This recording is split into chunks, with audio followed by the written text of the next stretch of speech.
Start करते हैं। हमने लास्ट क्लास में ये चीज़ देखी हुई है कि हम रेगुलर एक्सप्रेशन को एफ में कन्वर्ट कर रहे हैं। जब हमने रेगुलर एक्सप्रेशन को एफ में कन्वर्ट करना है तो बेसिकली लाइंस को हम मज़ीद ऐड करते जाते हैं। इसको तब तक डिवाइड करते हैं जब तक हमारे पास हर पाथ पर सिर्फ एक वेरिएबल नहीं रह जाता।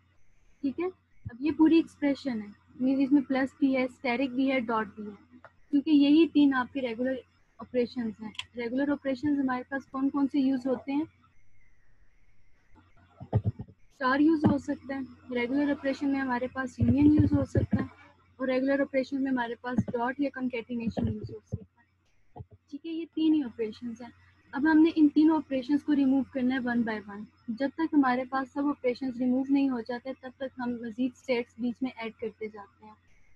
जब ये सब रिमूव हो जाते हैं उसके बाद हमने सिर्फ क्या करना होता है, वो हमारा फाइनाइट ऑटोमेटा होता है।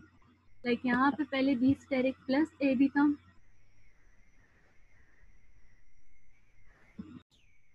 ठीक है। हमने इसको वन बाय वन क्या करते जाना है एंड स्प्लिट करते जा रहे होते हैं, मजीद पार्ट्स में डिवाइड कर रहे होते हैं। लाइक यहाँ पे हमने सबसे पहले किस चीज़ को ब्रेक किया है, दरमियान से प्लस को, ताकि ये एक्सप्रेशन सेपरेट हो जाए और ये एक्सप्रेशन सेपरेट हो जाए। जब ब्रेक करेंगे तो इसके लिए हम दो डिफरेंट लाइंस ऐड कर देते हैं। एक लाइन बी स्टेरिक के लिए ऐड कर दी है और एक लाइन ए बी के लिए ऐड होती है। यूनियन का मतलब होता है टू डिफरेंट लाइंस देख लें, एक ही के दरमियान में नहीं ऐड की है। अब ए बी है, ए एंड बी आपस में मल्टीप्लाई हो रहे हैं, तो देखें पहले ए वाली लाइन, फिर डॉट के लिए एक स्टेट ऐड कर दी, फिर उसके बाद हमने बी वाली स्टेट ऐड कर दी। ठीक है, फिर बी स्टेरिक के लिए था, ये देखें दरमियान में जितनी भी वैल्यू जा रही होगी, अभी ये इन दो के दरमियान में, जो भी इन दो के दरमियान में पाथ है, बेशक एक हो या एक से ज़्यादा हो, उनको दरमियान में किसी भी एक स्टेट के ऊपर डाल दिया। ये चीज़ माइंड में रखें, देखें दो स्टेट्स के दरमियान वाली वैल्यू को इसी स्टेट के दरमियान में रख देना और साइड पे एप्सिलॉन डाल दिया। ये आपके पास क्या जनरेट हो गया, इसका कंप्लीट फाइनाइट ऑटोमेटा जनरेट हो गया। अब ये आपके पास हमेशा NFA होता है, DFA कभी भी नहीं होता। लेकिन जब आप रेगुलर एक्सप्रेशन बना रहे हैं तो रेगुलर मैम ये एक्सक्यूज मैम, इस वाले टॉपिक में हमने इस तरह से मूव किया था, स्प्लिट करते गए थे। जब हम वापस कन्वर्ट कर रहे होते हैं, कन्वर्टिंग यानी regular language into regular expression, ये पॉइंट नोट कर ले, ये जो आपका DFA लिखा है, यहाँ DFA की जगह NFA भी हो सकता है।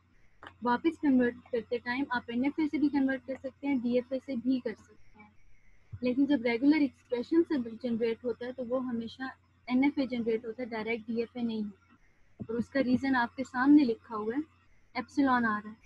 आपके पास कभी भी DFA में एप्सिलॉन नहीं आ सकता, NFA में एप्सिलॉन रीड हो सकता है। अगर आप चाहें तो इस NFA को कन्वर्ट करके DFA जनरेट करवा सकते हैं।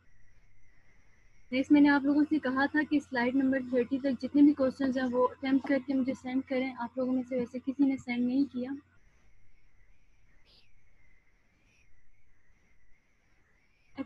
मैम मेरे पास एग्जांपल सॉल्व है लेकिन क्या परसेंट करूं मैम? ठीक है मैम। कन्वर्ट कर रहे हैं, देखिए अब कन्वर्ट करने के लिए सेम ट्रांसफॉर्मेशन है, इसमें जो जनरेट होता है वो आपके पास दरमियान में जनरलाइज्ड NFA जनरेट होता है। ठीक है, बेसिकली हमने क्या करना होता है, DFA है या NFA, जो भी चीज़ है, आपके पास DFA भी हो सकता है, NFA भी हो सकता है। इससे पहले हमने क्या जनरेट करना होता है, जनरलाइज्ड NFA। इसको हम मिनिमाइज करते जाते हैं तो फाइनली हमारे पास क्या जनरेट हो जाती है, एक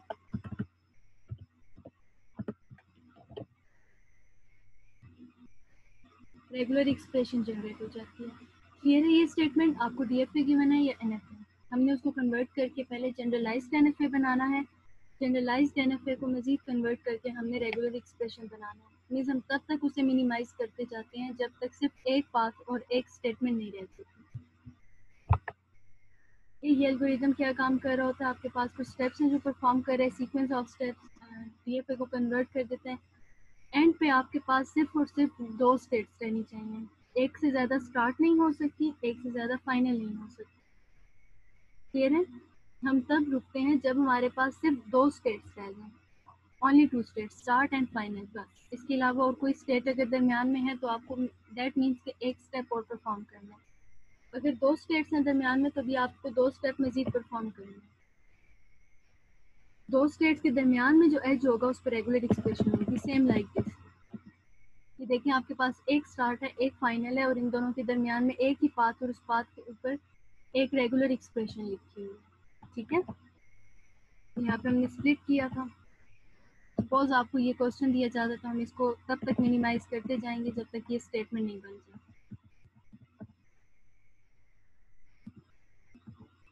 देखिए पहले हम कन्वर्ट करते हैं तो इसको बनाएंगे हम जनरलाइज्ड एनएफए।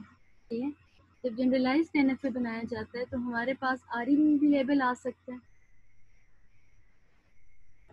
एक एक्सेप्ट स्टेट होती है, एक हमारे पास स्टार्ट स्टेट होती है। स्टार्ट स्टेट पे वापस कोई एरो नहीं आ सकती। स्टार्ट स्टेट से आउटपुट तो जा सकती है लेकिन स्टार्ट स्टेट पे कोई इनपुट नहीं आ सकती। बाकी सब में आ सकती है, एनएफए में आ सकती है, डीएफए में आ सकते हैं।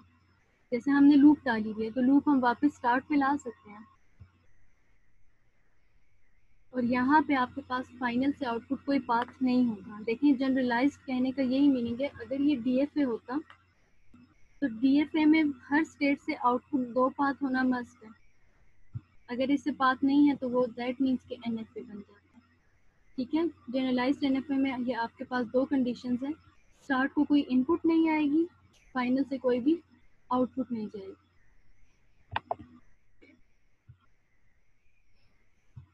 कन्वर्ट करें तो सबसे पहला काम क्या परफॉर्म करना है? सबसे पहला स्टेप हमने यहाँ पर ये परफॉर्म करना है कि जितनी भी स्टार्ट स्टेट दी हुई है, बेशक आपके पास 3, 4, 5 जितनी भी स्टार्ट स्टेट्स हैं, इस टाइम पे सिर्फ एक ही गिवन है। उससे पहले एक और खुद से स्टार्ट ऐड करनी है जिससे एप्सिलॉन रीड करके आना है, क्योंकि जो पाथ हम खुद ऐड करते हैं उस पाथ में हमेशा एप्सिलॉन ऐड किया जाता है। बाकी सारा उसी की तरह स्टार्ट स्टेट क्यू में सारी स्टेट्स गिवन होंगी, सिंबल्स गिवन होंगे, ट्रांजिशन टेबल होगा, स्टार्ट स्टेट होंगी और फाइनल स्टेट्स होंगी। ठीक है, यहाँ पे हमने एक न्यू स्टार्ट ऐड कर दी। स्टार्ट से एप्सिलॉन रीड करेंगे और क्यू नॉट पे जाएंगे। इसके बाद नेक्स्ट स्टेप हमने क्या करना है, एक single final acceptance state add कर दी। जितनी भी फाइनल प्रीवियसली गिवन है उन्हें फाइनल स्टेट से रिमूव कर दिया और वहाँ से एप्सिलॉन रीड करके इस न्यू फाइनल तक जाएंगे। ठीक है, थर्ड स्टेप में क्या होता है कि हमने इन पाथ्स को रिमूव करना होता है। अभी प्रीवियस में हमने देखा था अगर यूनियन आ जाता है तो उसके लिए हम दो लाइंस बनाते हैं। तो सेम है, अगर आपके पास दो लाइंस आ जाती हैं सेपरेट तो उनका हम क्या लेंगे, यूनियन, विद अ कंडीशन एक सेम स्टेट से सेम फाइनल पे जा रही हैं। देखें आर जा रहा है आई से जे तक, एस भी जा रहा है आई से जे तक, तब यूनियन हो सकता है। तब यूनियन नहीं होता अगर ये आई से के पे जा रहा हो और एक आई से जे पे हो, तब हम यूनियन नहीं ले सकते। यूनियन तब होता है जब आपकी स्टार्ट और फाइनल स्टेट सेम होती है। ठीक है, सामने आप लोग पढ़ भी हैं।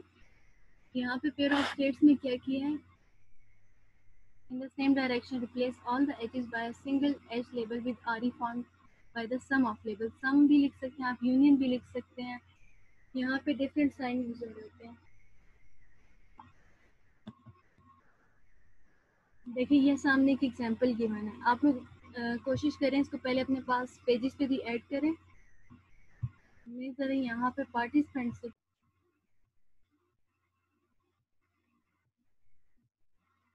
पहले स्टेप में हमने खुद से एक एक्स्ट्रा स्टार्ट स्टेट ऐड की है और एक फाइनल स्टेट ऐड की है।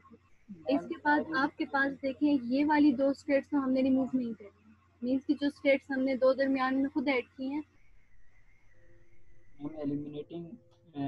एलिमिनेशन माइक ऑफ कर दें प्लीज थोड़ी देर। एक खुद से स्टार्ट ऐड की और एक खुद से फाइनल ऐड किया, इन दो स्टेट्स को छोड़ के इसके अलावा आपके पास जितनी भी बाकी स्टेट्स हैं उनको वन बाय वन हमने रिमूव करना है।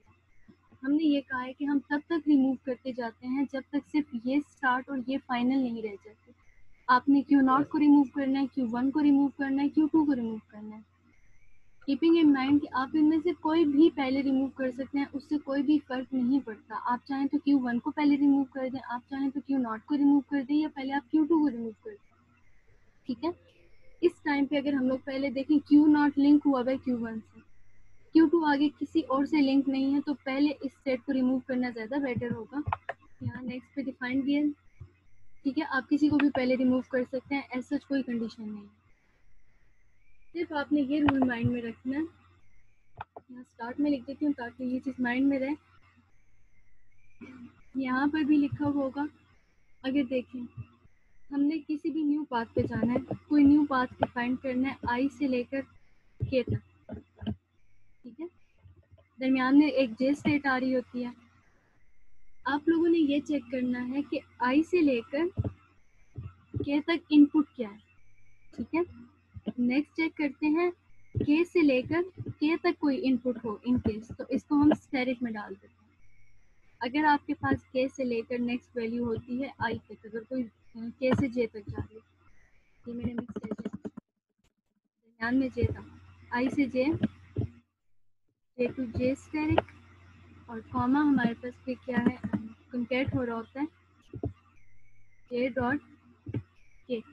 देखिए आई से हमने जाना है के पर, दरमियान में कौन स्टेट है जे, दरमियान वाली स्टेट तक जो पाथ इनपुट में आ रहा है, अगर उस स्टेट का अपने ऊपर कोई पाथ है और फिर इससे आउटपुट में अगर कोई पाथ है, तो हमने इन सबको क्या करना होता है, एक साथ कॉन्केटिनेट करना है। इसके बाद हमने यूनियन लेना है कि अगर ऑलरेडी आई से लेकर के तक, मैम ये स्टेटमेंट आपने जो क्लास में समझाई थी ना, वो वाली स्टेटमेंट से समझा दें, वो थोड़ा ज़्यादा इजी रहेगा। मिनिमाइज फॉर्म में कहें तो हमने कोई एक स्टेट दरमियान से रिमूव करनी है। देखिए यहाँ पर हमने जो स्टेट है वो रिमूव जे करवाई है, तो उसमें हम लोग ये चेक करते हैं कि उस स्टेट में इनपुट क्या आ रही है, ठीक है। अगर उस स्टेट से वापस उसी के ऊपर कोई भी वैल्यू है, ठीक है, इसके लिए मैंने कोई स्टेटमेंट लिखवाई थी, आप लोगों में से किसी को याद है मैंने क्या बताया था पॉइंट? आउट आर आउट करके आर इन करके इस तरह से आपने कुछ लिखवाई थी। और जो आपकी रिपिंग स्टेट है, अगर उसी के उस पर कोई वैल्यू है तो स्टेरिक लेते हैं, उससे आउटपुट के लिए आर आउट होती है, फिर हम यूनियन लेते हैं इन केस की कोई आर अगर आपके डायरेक्ट वैल्यू है। अब हमने यहाँ पे स्टेट्स के पाथ्स को शो करवाया हुआ है, ये कुछ चेंज थी यहाँ पर भी है। आप लोग ये चीज़ देख लें कि इसमें से कोई भी पहले ले लें, उससे फ़र्क नहीं पड़ेगा। फ़र्क इसलिए नहीं पड़ा कि आप पहले यहाँ पर से किस चीज़ को रिमूव करना चाह रहे हैं। हम यहाँ से पहले Q0 को रिमूव कर सकते हैं, Q2 को रिमूव कर सकते हैं, Q1 को, किसी भी स्टेट को आप पहले रिमूव कर सकते हैं, उसमें कोई कंडीशन नहीं है, ठीक है। Sequence of new machine bye eliminating one state at a time, लेकिन एट अ टाइम एक ही स्टेट रिमूव हो रही होती है, ठीक है। तब तक करना है जब तक एस एंड एफ नहीं रह जाती। आर्बिट्रेरी कोई भी हो सकता है। तो न्यू इक्विवेलेंट मशीन कंस्ट्रक्ट होती है। यहाँ देखें, यहाँ पे अब स्लाइड्स ये वाली मैंने खुद नहीं बनाई हैं, क्योंकि इसकी जो मैंने आप लोगों को प्रीवियस बनाकर सेंड की थी, स्टेटमेंट्स देखनी पड़ेंगी फिलहाल। देखें ये इन्होंने यूनियन वाली स्टेटमेंट लिखी है कि अगर कोई डायरेक्ट पाथ है, देखें अगर कोई ओल्ड है जो इनपुट आ रही है, सेल्फ ट्रांजैक्शन है और आउटपुट है। अगर आप इस डायग्राम से देखें, अगर हम कौन सी स्टेट रिमूव कर रहे हैं, के इनपुट पे कौन सी आ रही है, जो वैल्यू आ रही है, इस स्टेट के ऊपर कोई वैल्यू है तो हमने वो स्टेरिक में ऐड करनी है, और इससे कोई बाइट जा रही है तो वो आउटपुट में ऐड करनी है। और ये आपके पास एक डायरेक्ट पाथ है। एग्जाम्पल पे इम्प्लीमेंट करते हैं तो समझ भी आ जाएगी। देखिए इन सब में सबसे पहले कौन सी रिमूव करवा रहे हैं, Q2।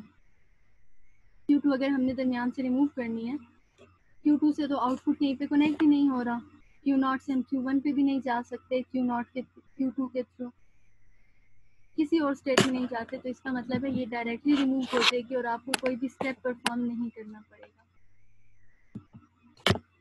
इसके बाद देखें अगर हम किसको रिमूव कर रहे हैं, Q0 को, Q0 को रिमूव कर रहे हैं, Q0 में इनपुट कहाँ से आ रही है, S से, Q0 से आउटपुट कहाँ जा रही है, Q1 पे। ये हम लोग खुद यहाँ पे पहले डायरेक्ट लिख कर चेक करें, आप लोग देख भी लें साथ में। हमने कहाँ पर जाना है, S से Q1 पे।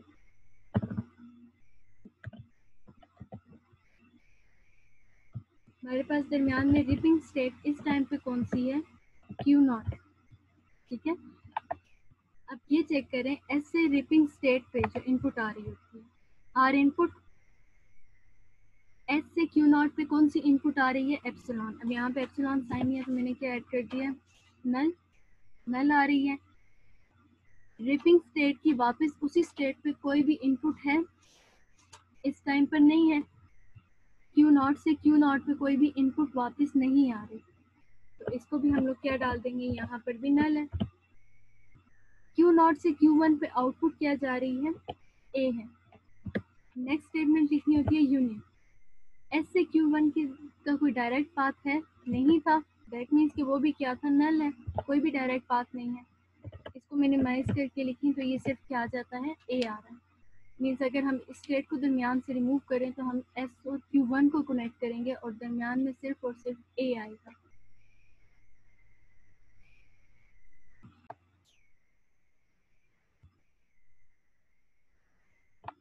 क्या हमने इस स्टेट को दरमियान से रिमूव किया, इनपुट चेक की, इस स्टेट का वापस इस पे कोई पाथ है और इससे आउटपुट में क्या है, और फिर हमने एक डायरेक्ट पाथ भी चेक करना बता दिया। यहाँ से सबको रिमूव कर दिया तो देखें अब S से Q1 तक हम लोग क्या रीड कर रहे हैं, सिर्फ और सिर्फ A को रीड कर रहे हैं, इसके अलावा कोई पाथ नहीं है। अब एक लास्ट स्टेट रह गई है Q1। जब हमने Q1 को रिमूव करना है तो आप ये चीज़ चेक करें, यहाँ पे इस टाइम पे कोई भी इन दोनों के दरमियान में डायरेक्ट पाथ है, नहीं है, उस चीज़ को हम लोग क्या कंसीडर करेंगे, एप्सिलॉन ही कंसीडर होगा। इनपुट स्टेट देखें क्या है, ये आपके पास क्या बन जाएगी, इनपुट आ रही है, ये आपके पास कौन सी बन जाएगी, रिपिंग स्टेट ही, ये आपके पास कौन सी बन जाएगी, आउटपुट पाथ अगर कोई प्रोवाइडेड है, और ये क्या है इस टाइम पर कोई डायरेक्ट पाथ है, इसके अलावा और कोई पाथ नहीं है तो हम डायरेक्ट इसी को काउंट कर रहे हैं। अगर हम Q1 को रिमूव करते हैं, पहले हमें ये डिफाइन करना पड़ता है कि रिपिंग स्टेट कौन सी है, ठीक है। रिपिंग स्टेट इस टाइम पर हमारे पास Q1 है, रिपिंग स्टेट है, उसको हम हटा रहे हैं तो काफ़ी ज़्यादा पाथ्स होते हैं। ये ज़रा सिंपलेस्ट एग्जांपल है तो इसमें कम पाथ्स हैं। हम लोग कहाँ से कहाँ पर जा रहे हैं, S से मूव कर रहे हैं F पे, S से F पे मूव करने के लिए इनपुट क्या आ रही है, A,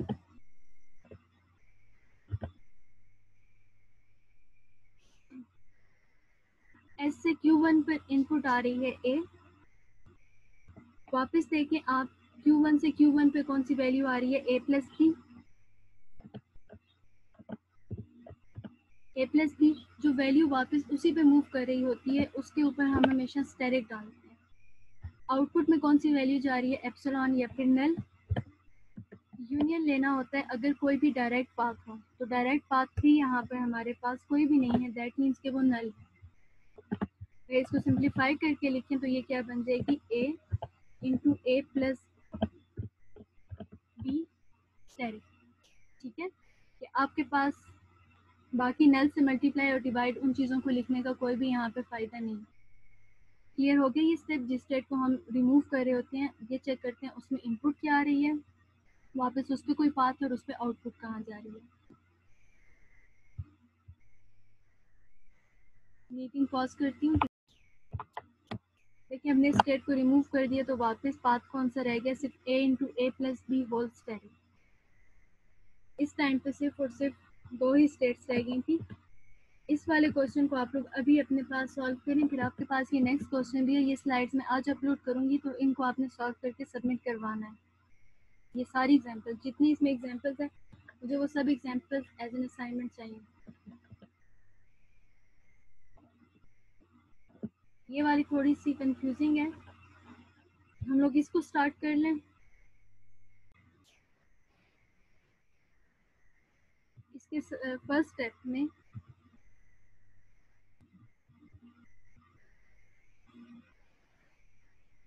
यहाँ पर ये चीज़ ऐड कर दी, मुझे ठीक है।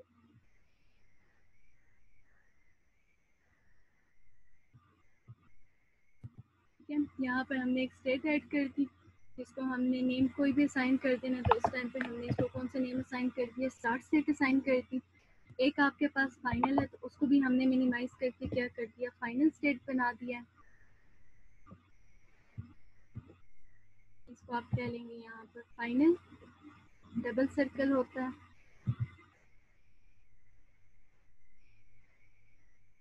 कहीं से भी डबल सर्कल नहीं लगा।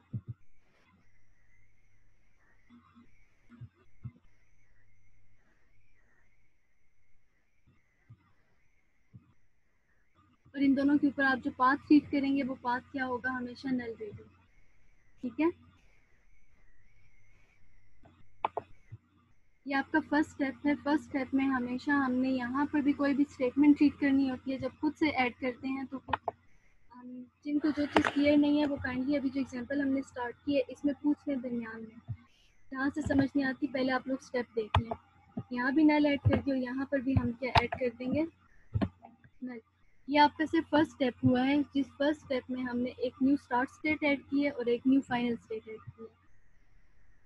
चीज़ क्लियर नहीं होती तो आप लोग रिकॉर्डिंग में पूछ लें, बाद में पूछ लें, कहीं पर भी पूछ सकते हैं, कोई इशू नहीं है। ठीक है, हमने क्या किया यहाँ पे, एडसेंस सुनने की कोशिश करें, शायद समझ आ जाए।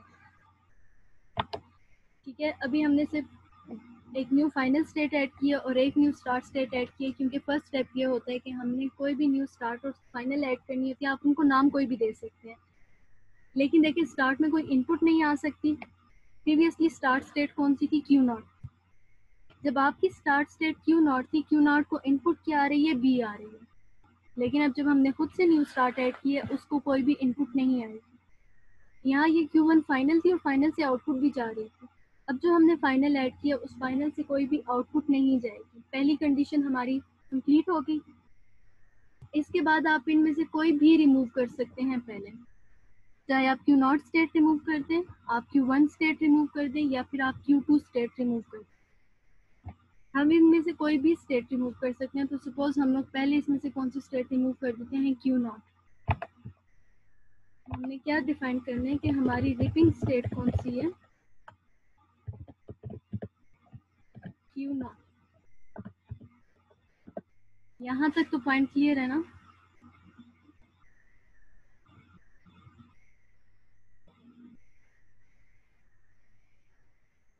मैम एक दफा दोबारा समझा दे। ये किसने पूछा, मुजीब आपने? जी मैम मैंने पूछा, एक बार दोबारा समझा दे। हमने भी न्यू एग्जाम्पल स्टार्ट की है, अभी इसी टाइम पे स्टार्ट की है, तो आप लोग समझ लें, यहाँ से समझ आ जाएगी। बिल्कुल न्यू एग्जाम्पल, और हमने आज यही पढ़ा था। ठीक है, स्टार्ट स्टेट हमने एक ऐड कर दी, फाइनल स्टेट ऐड कर दी। हम कोई भी स्टेट दरमियान से रिमूव कर सकते हैं। हमने ये कहा है कि इस टाइम पे हम Q0 को रिमूव कर रहे हैं, बाकी किसी को नहीं कर। जब Q0 को रिमूव करना है तो आप देखें Q0 किस किस स्टेट से कनेक्ट हो रही है। किस स्टेट से कनेक्ट हो रही है, Q1 से। इसका मतलब है कि हम यहाँ पर से इनपुट सिर्फ स्टार्ट से आ रही है। फिलहाल आपके पास इनपुट कहाँ से आ रही है, स्टार्ट से। हम लोग स्टार्ट से आकर Q0 के थ्रू जा सकते हैं, Q1 जा सकते हैं। नेक्स्ट हम लोग कहाँ से आते हैं, स्टार्ट से आ रहे हैं अगर Q0 पे, तो हम वहाँ से मूव करके जा सकते हैं Q2 तक। लेकिन स्टार्ट से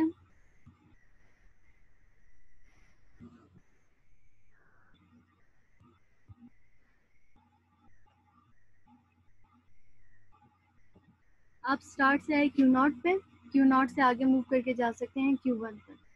स्टार्ट से एरो आ रहा है Q0 पे और Q0 से मूव करके जा सकते हैं Q2 पर। नेक्स्ट देखें, अगर मैं Q2 से आ रही हूँ Q0 तक, तो मैं कहाँ पर जा सकती हूँ, Q1 पे। पहले मैंने यहाँ पर Q2 ऐड कर दिया। इसके अलावा देखें, पहले हमने एक इनपुट को चेक किया, इसके अलावा इनपुट आ रही है हमारे पास Q2 से Q0 में इनपुट आ रही है। अगर मैं Q2 से इनपुट लेकर आती हूँ तो यहाँ पर से हम आए हैं तो वापस कहाँ पे जा सकते हैं, Q2 तक। आउटपुट पाथ दो ही हैं, तो सिर्फ आप इनपुट्स चेक कर लें, आउटपुट्स देख लें। Q1 पर जाएगा, सॉरी यहाँ पर Q2 भी ऐड करना मैंने नहीं किया। हम Q2 से मूव कर सकते हैं, Q1 तक मूव कर सकते हैं। Q1 से वापस आ रहे हैं, Q1 पे नहीं आ रहे हैं, और Q1 से हम लोग मूव कर सकते हैं Q2 पे। ये पॉइंट क्लियर हुआ है सबको? देखिए, इनपुट चेक किए, इनपुट किस किस पाथ से आ रही है। इनपुट स्टार्ट से आ रही है, इसको इनपुट Q2 से आ रही है, और Q0 को इनपुट Q1 से आ रही है। देखें, स्टार्ट है, Q2 है और Q1 है। इनपुट के लिए हमने ये तीनों लिखी। अब आउटपुट देखिए कहाँ कहाँ जा रही है, Q1 पे जा रही है, Q2 पे जा रही है। तो ऑब्वियसली हम Q1 पे जा सकते हैं, Q2 पे जा सकते हैं, Q1 पे जा सकते हैं, और यहाँ पर Q2 पर जा सकते हैं। जब इस फर्स्ट को देखते हैं, रिपिंग है Q0, आउटपुट है Q1। S से Q0 पे कोई इनपुट आ रही है? नहीं, वो नल है। Q0 से वापस कोई Q0 पर आ रही है? नहीं आ रही, दैट मीन्स कि वो नल है। Q0 से Q1 पर क्या आउटपुट जा रही है? आउटपुट जाने वाली वैल्यू देखें, Q0 से Q1 पर है A। यूनियन S से हम डायरेक्टली Q1 पर नहीं जा सकते। यहाँ पर आपके पास कोई भी ऐसा एरो नहीं है जो आपको S से लेकर Q1 पर जा रहा है। इसका मतलब है यहाँ पर भी नल है। अगर मैं इसको सिंप्लीफाई करके लिखूँ तो सिर्फ क्या आंसर बन जाएगा? A answer. सेकेंड भी देख लें, S से Q2 पर जाना है, इनपुट क्या आ रही है? नल। लूप हमारे पास कोई भी नहीं है। Q0 से Q2 पर कौन सी आउटपुट जा रही है? B। आउटपुट टर्म क्या आ गई? B। यूनियन। हम S से Q2 तक डायरेक्ट नहीं जा सकते, दैट मीन्स कि वो पाथ भी नल लिखना होगा। इस सारी चीज़ों को नल नल नल को लें तो वैल्यू क्या बच जाती है? B। नेक्स्ट देखें, Q2 से Q1। Q2 से हमने यहाँ से मूव करके जाना है, कर्सर को देख लें Q1 पे। Q2 से Q0 तक क्या इनपुट जा रही है? B। Q0 से Q0 पे कोई भी लूप नहीं है, तो दैट मीन्स यहाँ पर वैल्यू क्या है? नल है। Q2 से Q1 पर क्या वैल्यू ले, Q0 से आगे Q1 पे कौन सी वैल्यू जा रही है? आउटपुट में A है। यूनियन 2 से 1 पर कोई डायरेक्ट पाथ जा रहा है? डायरेक्ट पाथ एग्जिस्ट कर रहा है, देखें A है। डायरेक्ट पाथ क्या है? A। तो ये क्या आंसर बन जाएगा? B A union A। Next है Q2 से Q2 पे आना है। देखिए Q2 से Q0 तक इनपुट क्या जा रही है? B। वापस कोई भी नहीं है उसके अपने ऊपर। आउटपुट क्या आ रही है? B। Q2 टू Q2 कोई डायरेक्ट पाथ नहीं है, डायरेक्ट पाथ नहीं है, दैट मीन्स कि यहाँ पर नल। आंसर क्या बन जाएगा? Double B। सेम आपके पास 1 to 1 है। इनपुट देखें क्या है? A। सेल्फ वैल्यू कोई भी नहीं है। आउटपुट वैल्यू यहाँ से वहाँ पे जा क्या रही है? A। और कोई भी डायरेक्ट पाथ नहीं है, तो ये क्या बन जाता है? Double A। हम Q1 से भी जा सकते हैं Q2 तक इसके थ्रू। इनपुट चेक करें क्या होगी? A।